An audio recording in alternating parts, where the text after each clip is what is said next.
할렐루야. 아멘. 서로 인사하겠습니다. 하나님 당신을 축복하십니다. 하나님이 축복하십니다.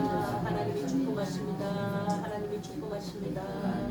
오늘도 참 좋은 날인 줄로 믿습니다. 아멘. 하나님이 크신 은혜와 복이 사랑하는 성도 여러분들에게 언제나 함께 하시기를 예수님의 이름으로 축복을 드립니다. 앞에서도 말씀드렸습니다만 이제 완연한 봄이 된 것 같습니다.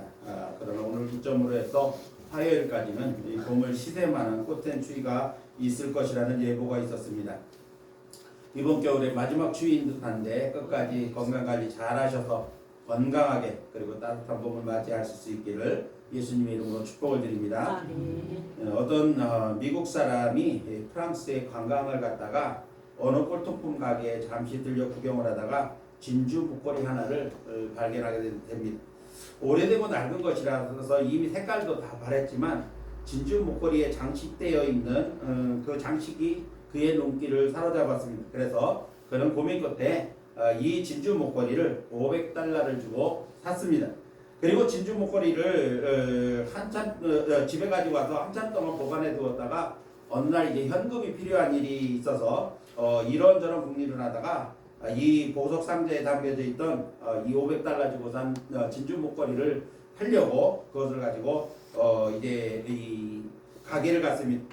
그래서 가게에 갔더니 이 보석상 주인은 그 진주 목걸이를 손 위에 올려놓고 그리고 돋보기로다가 유심하게 들여다보면서 감정을 하더니 상기된 표정으로 이렇게 말합니다. 이 진주 목걸이를 $20,000 드릴 테니까 나에게 파십시오 라고 말을 합니다. 그 시단은 깜짝 놀라 일단 다음에 오겠다고 말을 하고 진주적 목걸이를 가지고 집으로 돌아왔다가 다음날 유명한 다른 골동품 가게를 찾아갔습니다.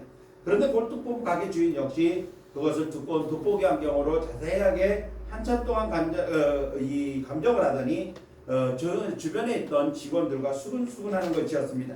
그리고서 하는 말이 이 목걸이를 $50,000 드릴 테니까 하십시오 라고 말을 합니다. 그랬더니 이 사람이 깜짝 놀랍니다. 솔직히 $500 주고 산 이 진주 목걸이가 $50,000의 가치가 있는지 궁금했습니다. 그래서 가게 주인에게 물었습니다. 도대체 이 진주 목걸이가 그렇게 귀한 것입니까? 라고 물었더니 골동품 가게 주인은 의아하다는 듯이 아니 아직도 모르고 있었습니까? 라고 말을 하면서 이 사람에게 목걸이를 한번 자세히 들여다보라고 하면서 이 진주 목걸이에 돋보기를 대고 그곳을 자세히 살피게 합니다. 근데 이 목걸이 주인이 자세히 보니까 거기 진주 아래는 아주 깨알 같은 글씨로 이렇게 적혀 있었습니다. 사랑하는 조세핀에게 황제 나폴레옹으로부터 라고 하는 글귀가 있었고 한쪽 옆에는 나폴레옹의 친필 사인이 들어있었다고 하는 겁니다. 그러면서 가게 주인은 말하기를 이 진주 목걸이 자체만으로는 몇십 불에 지나지 않습니다. 그러나 여기에 적혀있는 글씨와 친필 사인 때문에 그 값이 이렇게 많이 나가는 것입니다 라고 말을 했다고 합니다. 자, 고린도후서 3장 3절 말씀을 보니까 우리 그리스도인 한 사람 한 사람은 예수 그리스도께서 친필로 쓰신 편지다 그렇게 말씀하고 있습니다. 저와 여러분 모두가 예수님의 편지라고 그렇게 말씀하고 있습니다. 그러면서 성령의 인치심을 받은 사람이 그리스도인이다 이렇게 말씀을 하셨습니다. 성령의 인치심을 받았다고 하는 것은 뭐냐면 성령으로 도장을 찍어주셨다라고 하는 말씀입니다. 우리가 집이나 땅을 사고 팔 때 혹은 중요한 서류에는 도장을 찍거나 아니면은 사인을 합니다. 그래서 도장을 찍는다고 하는 것은 뭐냐면 계약이 성사되었다. 이제 소유권이 이전되었다라고 하는 그러한 뜻을 지니고 있습니다. 따라서 이 소유권이 찍힌, 이 도장이 찍힌 그때부터 주인의 보호함을 받는다는 뜻도 포함되어 있는 겁니다. 따라서 예수님을 믿고 성령의 인치심을 받은 것은 이제는 하나님의 소유가 되었다. 하나님께서 보호해 주신다. 하나님께 것이다. 이런 뜻을 가지고 있는 겁니다. 우리에게 하나님의 사인이 없다고 한다면 우리도 값이 나가지 않는 500불짜리 진주 목걸이일 수도 있습니다. 그런 인생일 수도 있습니다만은 하나님이 우리를 하나님의 사인으로 하나님께서 도장 찍어서 하나님의 것으로 만들어 주셨기 때문에 우리에는 신분의 변화가 일어나서 정말 세상의 어떤 값으로도 환산할 수 없는 그러한 소중한 가치를 가진 존귀한 존재가 된 것입니다. 그러므로 우리는 아무렇게나 살 수가 없습니다. 싸구려로 살아서는 안 된 값진 인생을 살아야 되는 것입니다. 그래서 우리는 능력 있는 그리스도인으로 살아야 될 필요가 있는 것입니다. 이제 사랑하는 성도 여러분들이 모두 성령의 충만함을 받아서 하나님께서 하나님의 자녀로 인쳐주신 것처럼 정말 그렇게 인침을 받은 그리스도인의 삶을 살아갈 수 있기를 예수님의 이름으로 축복을 드립니다. 아멘. 자, 봄을 맞이한 들판에는 얼어붙었던 땅들이 녹으면서 파종을 준비하는 농부들의 손길이 이제 바빠지기 시작해졌습니다. 겨울 내내 농가밭에 방치되었던 농사에 방해되는 것들을 제거하는 작업들이 이 들판마다 한창입니다.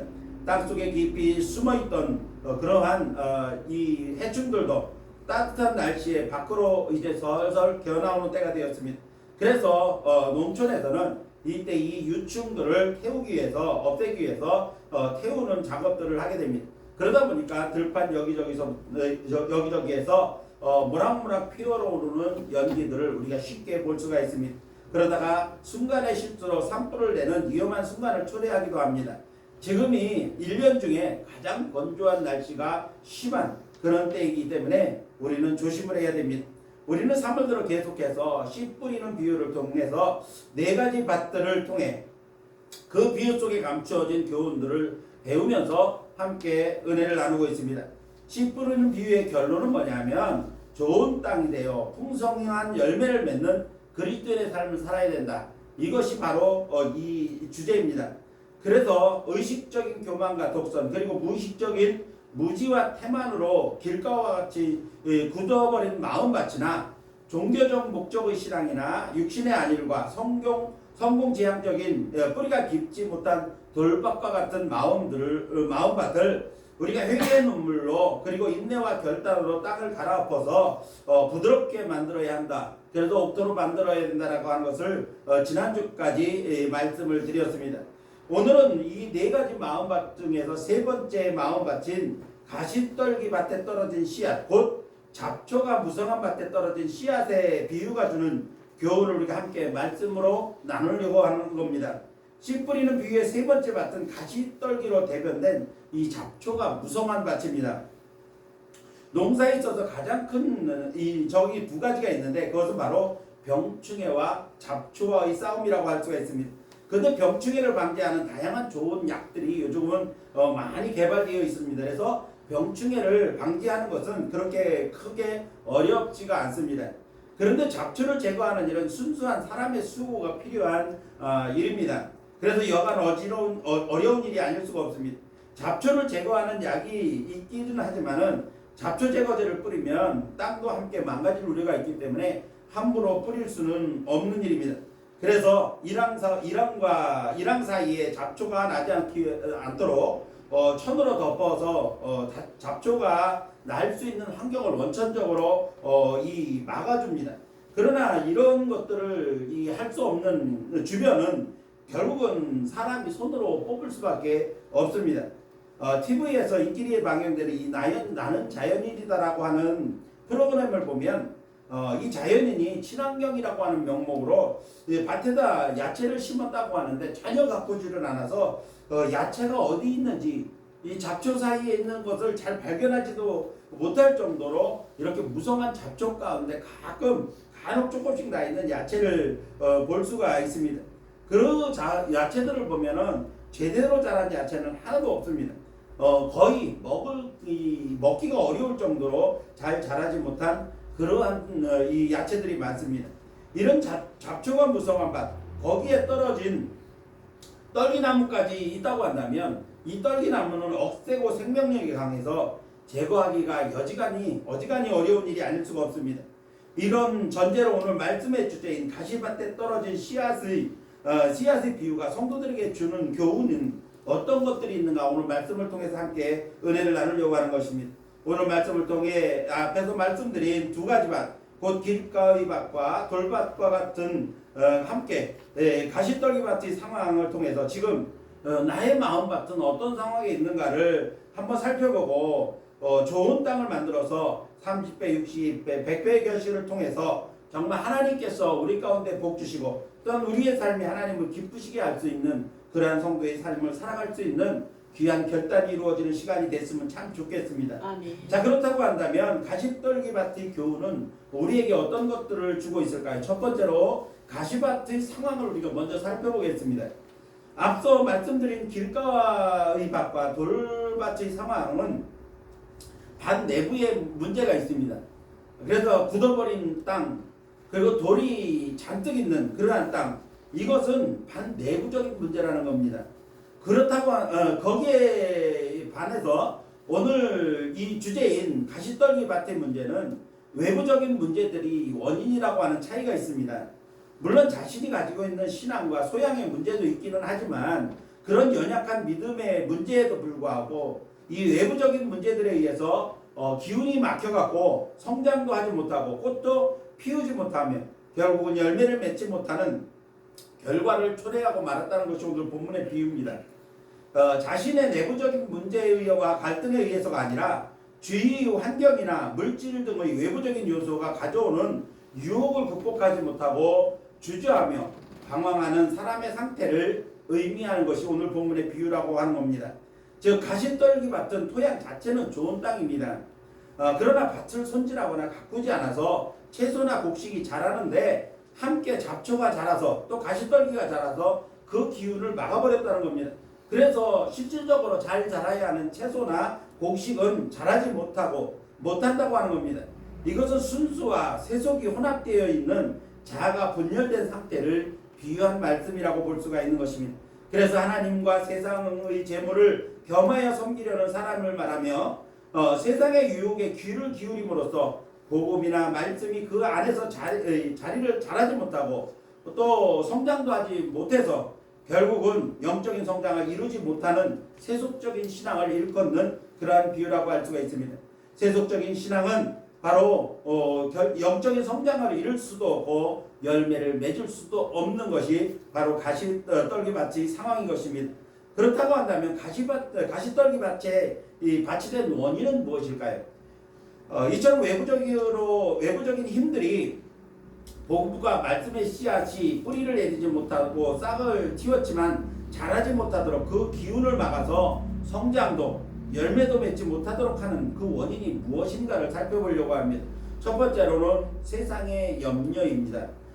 예수님은 본문에서 9절까지 씨 뿌리는 비유를 통해서 그 비유에 대한 해석을 이 18절부터 이어지는 18절 말씀부터 해주셨는데 그 가운데 오늘 주제인 가시떨기 밭에 대한 해석이 오늘 우리가 함께 읽었던 22절 말씀입니다.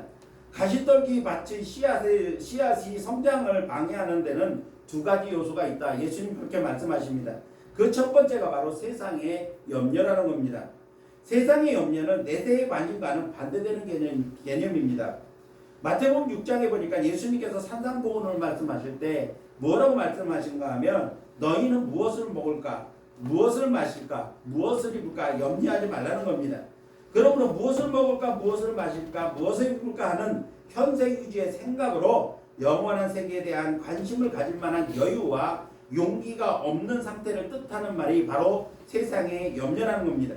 염려라는 말의 헬라어 원어를 보니까 메림나라고 하는 말인데 이 메림나라고 하는 말은 어떤 뜻이냐면 마음이 나뉘다, 분열되다라고 하는 뜻을 가지고 있습니다. 그래서 감정과 생각의 판단이 세상을 약간 향한 욕구로 혼탁해져서 나누어진 상태를 말하는 겁니다. 우리가 하나님을 잘 섬기고자 하는 그러한 신앙의 열정이 우리 안에 있는 반면에 이 메림나라고 하는 뜻은 뭐냐면 세상에 대한 이 유혹이 있습니다.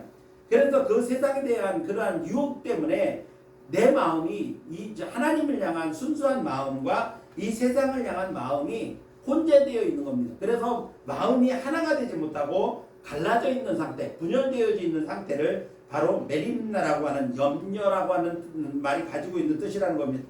이런 사람에 대해서 야고보서 1장 8절은 이렇게 이야기합니다. 정함이 없는 사람이다. 그래서 정함이 없는 사람, 마음이 정해지지 않은 항상 이리 갈까 저리 갈까 바람에 밀려 요동하는 바닷물결처럼 이리 갈까 저리 갈까 방황하는 그러한 마음의 상태로 이런 마음을 가진 사람, 즉 정함이 없는 사람은 하나님께 아무것도 받을 줄 생각하지 말아라. 야고보서 기자는 그렇게 말씀하고 있는 겁니다. 이처럼 세상에 대한 욕구가 강하면 신앙과의 관계에서 마음이 갈라진 상태가 되어서 말씀의 씨앗이 자라지 못하고 결국은 소멸되어 버리고 만다는 것입니다. 그래서 마태복음 6장에서 말씀에 예수님께서는 뭐라고 말씀합니까? 들에 핀 메카파를 봐라. 그들은 수고하지 않지만 하나님께서 입히시기 때문에 솔로몬이 입은 그 어떤 옷보다도 더 좋은 것을 입히신다. 그렇게 말씀하십니다. 그러면서 또 공중에 날아다니는 새를 봐라. 저들은 농사도 짓지 않지만 하나님께서 먹이신다. 그러면서 결론으로 뭐라고 말씀하시는가 하면 하물며 하나님의 자녀된 너희겠느냐. 하나님의 자녀된 너희, 즉 백합화도 입히시고 공중의 새들도 먹이시는 하나님께서 하나님의 자녀된 너희를 책임져 주시지 않겠느냐. 그러니까 너희는 세상에 염려를 하지 말아라. 세상에 대한 염려를 하지 말아라. 그렇게 말씀하시는 것입니다. 이처럼 해결할 수 없는 세상의 염려는 마음밭을 잡초가 무성한 밭으로 만들어서 아무런 결실도 하지 못하게 하는 그러한 역할을 한다는 것입니다. 두 번째로 예수님께서 제시하고 있는 것이 무엇인가 하면 재물의 유혹입니다. 예수님께서 말씀하시는 씨 뿌린 비유에서 가시떨기 밭에 비유된 두 번째 이유가 뭐냐 하면 바로 재물의 유혹이라는 겁니다. 재물의 즐거움, 재물 때문에 갖는 재물로만 얻으려는 재물의 즐거움을 바로 이 가시떨기 밭과 같은 밭으로 만들어 버리는 원인이라고 말씀하고 있는 겁니다. 우리가 먼저 사용하던 한글 개혁에서는 이 재물의 유혹을 재리의 유혹이다 이렇게 표현을 했습니다. 이렇게 번역을 했는데 재리라고 하는 말은 뭐냐면 재물로 얻어지는 이익을 뜻하는 겁니다. 그래서 부유한 사람이 필요 이상의 더 많은 재물을 얻고자 하는 욕망에 빠지게 되는 것, 이것을 바로 재리의 유혹, 재물의 유혹이라고 표현하고 있는 것입니다. 여기서 말하는 재물의 유혹은 재물 자체가 필요한 욕구가 잘못됐다고 말하는 건 아닙니다. 우리가 살아가는 데 있어서 정말 이 재물이라고 하는 것은 필요한 겁니다. 그런데 필요 이상의 자기 자신을 위한 필요 이상의 재물을 쌓아두려고 하는 이 정욕적인 욕망을 뜻하는 겁니다. 누가복음 10장 말씀을 보면 어떤 사람이 예수님을 찾아와서 형제들과의 재산 분배의 문제를 이야기합니다. 그래서 이 네 형제들에게 이 재산을 좀 정확하게 나누게 해달라고 그렇게 나누라고 부탁을 합니다. 그랬더니 예수님께서 무슨 말씀을 하시는가 하면 사람의 생명이 그 소유에 넉넉함이 있지 않다라고 말씀하시면서 어리석은 부자에 대한 이 비유를 말씀하십니다. 한 부자가 그의 풍년이 들어서 소출이 아주 넉넉하게 거둬들였습니다. 그런데 이 소출이 풍성해지니까 그 풍성함에 대해서 하나님께 감사하고 그리고 어려움이들과 이 풍성함을 나눠야 되겠다 이런 생각은 전혀 하지 않고 곡식 쌓아둘 곳을 걱정합니다. 창고가 너무 작아서 이 많은 곡식을 쌓아둘 수가 없으니까 이 창고를 내가 헐어버리고 더 큰 창고를 짓고 그래서 그곳에 이 곡식을 넉넉하게 쌓아두어야 되겠다. 그렇게 하고서는 그는 스스로 말하기를 내 영혼아 여러 해 쓸 물건을 많이 쌓아두었으니 이제는 평안히 씻고 마시고 즐거워하자. 이렇게 자기 영혼을 위해서 아주 만족한 듯이 얘기를 합니다. 그럴 때 하나님께서 그 어리석은 부자에게 말합니다. 어리석은 자야 오늘 밤에 내 생명을 내 영혼을 도로 찾으리니 그러면 내 준비한 것이 누구 것이 되겠느냐 이렇게 말씀을 하신 겁니다. 자기 자신을 위해서 세상에 풍성한 재물을 쌓아두었고 그것을 이제 마음껏 누리며 살겠다고 다짐을 했지만 하나님께서는 이 어리석은 자야 그거 내가 내 영혼을 오늘 밤 도로 찾아가면 너 그 쌓아놓은 것이 누구 것이 되겠느냐는 겁니다. 그러면서 예수님 말씀하시기를 12장 21절에서 누가복음 12장 21절에서 말씀하시기를 자기를 위하여 재물을 쌓아두고 하나님께 대하여 부유하지 못한 자가 이와 같은 자다. 그렇게 말씀하면서 자신을 위해서 재물의 욕심에 사로잡힌 자를 어리석은 자다. 이렇게 규정을 하신 것입니다. 이처럼 세상의 재물에 눈이 어두워진 사람, 세상적인 욕망으로 가득한 사람은 그 마음밭에 잡초가 무성하고 가시떨기가 가득한 채 그러한 밭이 되어서 아무리 좋은 씨앗이 심겨져도 뿌리나 싹이 성장하지 못해 결국은 아무런 열매도 맺지 못하는 결과를 얻고 마는 것입니다. 세 번째로는 영적인 생명력의 빈곤 때문에 잡초가 무성한 밭이 되어버렸다는 겁니다. 세상의 염려와 재물의 유혹으로 말미암아 잡초와 가시떨기로 가득한 밭에 뿌려진 씨앗은 이 두 가지 이유로 말미암아 뭐라고 말씀하는가 하면 이어지는 말씀을 보니까 말씀이 막혀 결실하지 못했다라고 말씀하고 있는 겁니다. 22절에 그렇게 말씀하는 겁니다. 여기서 뿌려진 씨앗이 말씀의 씨앗이라고 예수님 분명히 말씀하십니다. 7절에서 가시떨기 위에 떨어진 가시가 자라서 기운을 막아 결실하지 못했다. 말씀의 씨앗이 마음밭에 심겨져 뿌리가 나고 싹은 튀었는데 잡초와 가시떨기 나무가 그 기운을 막아 더 이상 성장하지 못하고 열매도 맺지 못하게 했다는 것입니다. 본문에서 막혀라고 하는 단어의 원어의 뜻을 보니까는 질식시키다, 숨 막히게 하다라고 하는 뜻을 가지고 있습니다. 그래서 세상의 염려와 재물의 욕심이 제대로 성장하지 못하고 영적인 숨통을 졸라 질식시키는 것을 의미하는 그런 말씀으로 사용되어져 있습니다. 자, 이것은 가시떨기 밭에 떨어진 씨앗이 성장하여 열매를 맺기보다는 세상적인 악한 세력들이 주는 환상을 추구하다가 결국은 영적인 생명을 잃어버리게 된다고 경고하는 것입니다. 결국 가시떨기 곧 세상의 염려와 재물의 욕심에 막혀 성장하지 못해서 열매를 맺을 수 없는 것은 영적인 생명력이 빈곤하기 때문이라고 하는 것. 영적인 생명력의 빈곤 때문에 그렇게 되었다고 하는 것을 오늘 이 비유에서 우리에게 말씀하고 있는 것입니다. 자, 그렇다고 한다면 이 열매를 맺으려고 한다면 가시떨기 밭이 열매를 맺으려고 하면 어떻게 될까요? 세상의 염려와 재물에 대한 욕심으로 영적인 생명력이 빈곤하여 성장도 하지 못하고 열매도 맺지 못하는 상태를 해결하고 잘 성장해서 풍성한 열매를 맺으려면 어떻게 해야 될까요? 관건은 뿌리가 내리고 싹은 튀었지만 빈곤한 생명력으로 죽어가는 것을 어떻게 회복시키느냐, 곧 빈곤한 생명력을 어떻게 회복할 수 있느냐가 관건인 것입니다.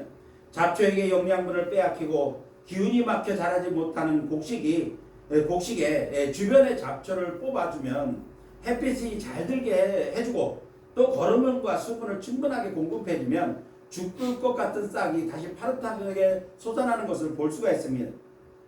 즉 잡초로 인해서 이 땅의 영양분을 빼앗겨버리고 또 그 잡초가 무성하게 자람으로써 햇빛을 가려서 햇빛을 받지 못해 제대로 자라지 못하는 그러한 그 야채나 곡식들을 자라게 하려면은 주변에 그 무성하게 자란 잡초를 뽑아줘야 됩니다. 곧 잃어버린 생명력, 빈곤해진 생명력을 회복하려면 주변의 잡초를 뽑아주고 다시 거름을 주고 수분을 공급해주면 회복할 수가 있다는 것입니다. 그래서 잃어버린 생명력과 빈곤해진 생명력을 회복하는 방법이 바로 그와 같다는 것입니다. 잡초를 뽑아버리는 것처럼 세상의 염려와 재물의 유혹을 잘라내버리는 결단이 필요합니다.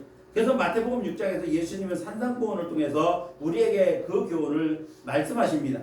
우리의 마음을 갈라놓고 분열시키는 마음을 버리고 전적인 하나님의 공급하심을 신뢰해야 된다는 것입니다. 무엇을 먹을까, 무엇을 마실까, 무엇을 입을까 하는 이 염려는, 세상의 염려는 우리의 마음을, 하나님을 향한 우리의 마음을 분열시켜 놓는다는 겁니다. 갈라놓는다는 겁니다. 그렇기 때문에 그러한 것들을 우리가 모두 차단하고 하나님의 공급하심, 때를 따라 우리에게 적절하게 먹이시는 하나님의 공급하심을 절대적으로 신뢰할 때 우리는 그와 같은 세상의 염려에서 놓여 우리는 열매 맺는 그러한 사람이 될 수가 있다는 겁니다. 들꽃도 입히시고 새들도 먹이시는 하나님에 대한 절대적인 신뢰가 있어야 된다는 것입니다. 아버지 되신 하나님께서는 우리의 필요를 아시고 때를 따라 채우시는 좋으신 하나님인 것을 우리는 신뢰하고 세상의 염려들을 물리쳐야 된다는 것입니다. 또한 시시각각으로 찾아오는 재물의 유혹을 물리쳐 이길 수 있는 깊은 영성을 우리는 길러야 됩니다. 사람을 가장 잘 넘어지게 하는 것이 바로 이 재물에 대한 욕심입니다. 사람은 이것 때문에 범죄를 저지르게 됩니다. 그리고 넘어집니다. 바로 사람들을 유혹해서 넘어가게 하는 것이 바로 물질에 대한 욕심, 욕망 이런 것들입니다. 따라서 성도는 이런 유혹을 물리쳐 이길 수 있는 능력을 달라고 말씀에 근거하여 늘 기도해야 됩니다. 아멘. 우리는 이런 유혹에 빠지지 않도록 하기 위해서 우리 잠언 기자의 기도를 배워야 됩니다. 잠언서 30장 7절에서 9절 말씀을 보면 야게의 아들인 아굴의 잠언인데 그 아굴, 야게의 아들 아굴은 이런 기도의 내용을 합니다. 잠언서 30장 7절에서 9절 말씀을 보면 내가 두 가지 일을 주께 구하겠사오니 내가 죽기 전에 내게 거절하지 마옵소서. 곧 헛된 것과 거짓말을 내게서 멀리하옵시고 나를 가난하게도 마옵시고 부하게도 마옵시고 오직 필요한 양식으로 나를 먹이시옵소서. 혹 내가 배불러서 하나님을 모른다 여호와가 누구냐 할까 하오며 혹 내가 가난하여 도둑질하고 내 하나님의 이름을 욕되게 할까 두려워함이니이다. 아굴은 이렇게 기도를 합니다. 우리가 한번 이 말씀을 같이 읽어보겠습니다. 잠언서 30장 7절에서 9절 말씀을 우리가 같은 목소리 함께 읽어보겠습니다. 내가 두 가지 일을 주께 구하겠사오니 내가 죽기 전에 내게 거절하지 마옵소서. 곧 헛된 것과 거짓말을 내게서 멀리 하옵시며 나를 가난하게도 마옵시고 부하게도 마옵시고 오직 필요한 양식으로 나를 먹이시옵소서. 혹 내가 배불러서 하나님을 모른다 여호와가 누구냐 할까 하오며 혹 내가 가난하여 도둑질하고 내 하나님의 이름을 욕되게 할까 두려워함이니이다. 아멘. 자, 이제 늘 말씀에 근거한 기도의 삶으로 다가오는 세상의 염려와 재물의 욕심으로부터 우리의 마음을 지키고 옥도로 가꾸어서 30배, 60배, 100배의 풍성한 열매를 결실하는 저와 여러분들이 되실 수 있기를 예수님의 이름으로 축복을 드립니다. 아멘. 이제 말씀을 냈습니다. 오늘 우리는 말씀의 씨앗이 떨어지는 세 번째 마음 밭인 이 가시떨기 밭에 대한 말씀을 우리가 나누었습니다. 세상의 염려와 재물에 대한 욕심으로 인해서 우리의 마음밭에 떨어진 말씀의 씨앗이 심겨지기는 했지만 그 가운데 이 기운이 막혀서 자라지도 못하고 열매도 맺지 못하는 이 빈곤한 영적인 생명력 때문에 죽어가고 있지는 않은지 우리 자신의 마음밭을 한번 점검해 봐야 되겠습니다. 그리고 하나님에 대한 절대적인 신뢰의 믿음과 말씀에 건강한 기도의 삶으로 늘 성령의 충만함을 입어서 다가오는 세상의 염려와 재물에 대한 욕심의 잡초들을 완전하고 깨끗하게 제거해서 30배, 60배, 100배의 풍성한 열매를 맺어서 하나님을 기쁘시게 하는 성도 여러분들이 되실 수 있기를 예수님의 이름으로 축원합니다. 아멘. 기도하겠습니다.